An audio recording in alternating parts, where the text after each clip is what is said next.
Think about the most famous person in history. If they walked into a room today, how would they introduce themselves?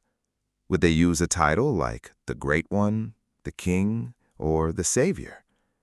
When Jesus of Nazareth walked the earth, he had all of those options and more. But instead, he chose a title that seemed to baffle his friends and absolutely enrage his enemies. He called himself the Son of Man. It appears over 80 times in the Gospels, more than almost any other description.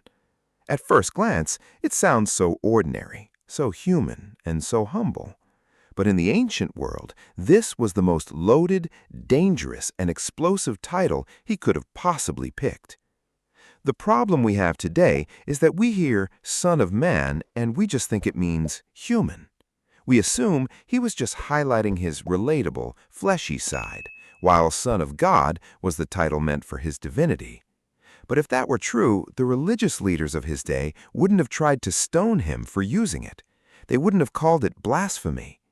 There is a hidden mystery behind these three words that connects the very beginning of Genesis to a terrifying cosmic vision in the book of Daniel.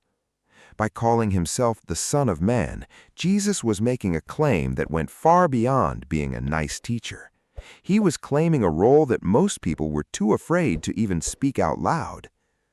The promise is that once you understand what the Son of Man actually represents, the entire story of the Bible snaps into focus. You'll see that this title wasn't just about being a person, it was about being the ultimate bridge between heaven and earth. It was his tactical way of claiming absolute authority while still standing in the dust with the broken and the marginalized. Today, we are going to peel back the layers of this ancient title. We are going to look at why it was the ultimate I am claim in disguise, and how it fundamentally changed the way we see God and ourselves.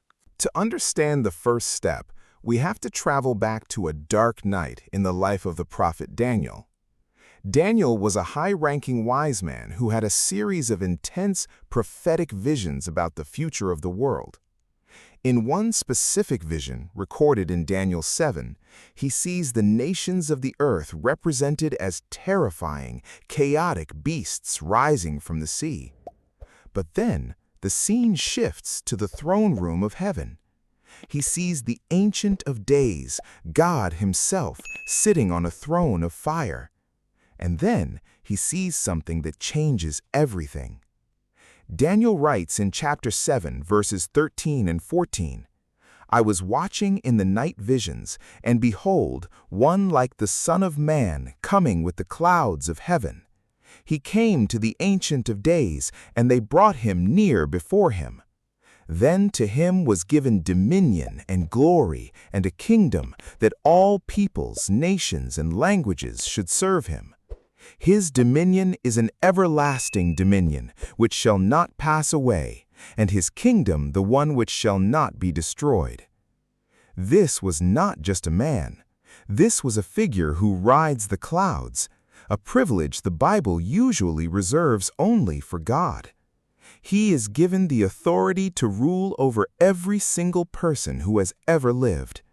So when Jesus walked around Galilee calling himself the Son of Man, he was whispering, "I am the one from Daniel's vision." The second step is understanding the contrast between the Son of Man and the sons of God.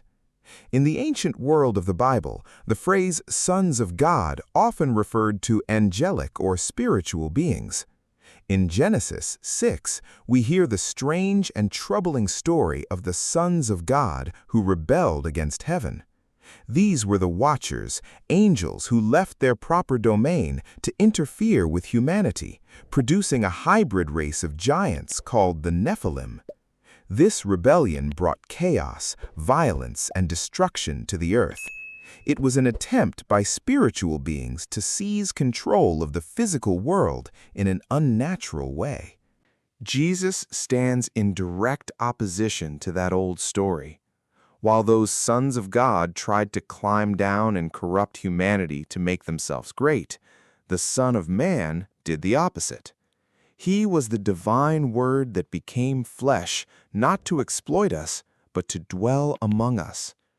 John 1:14 says, "And the Word became flesh and dwelt among us, and we beheld his glory, the glory as of the only begotten of the Father, full of grace and truth."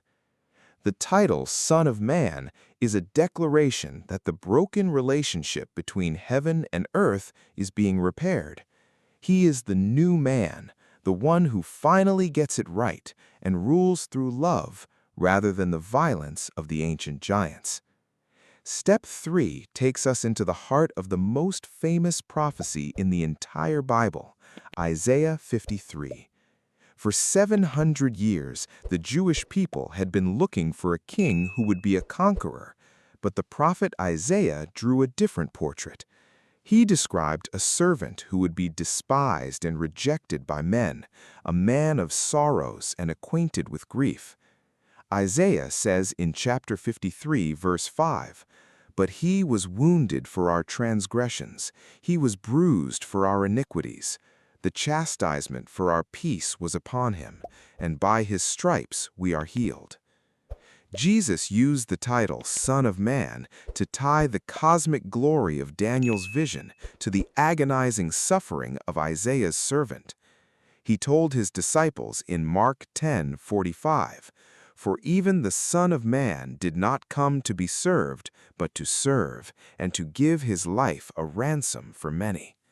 This was the ultimate plot twist.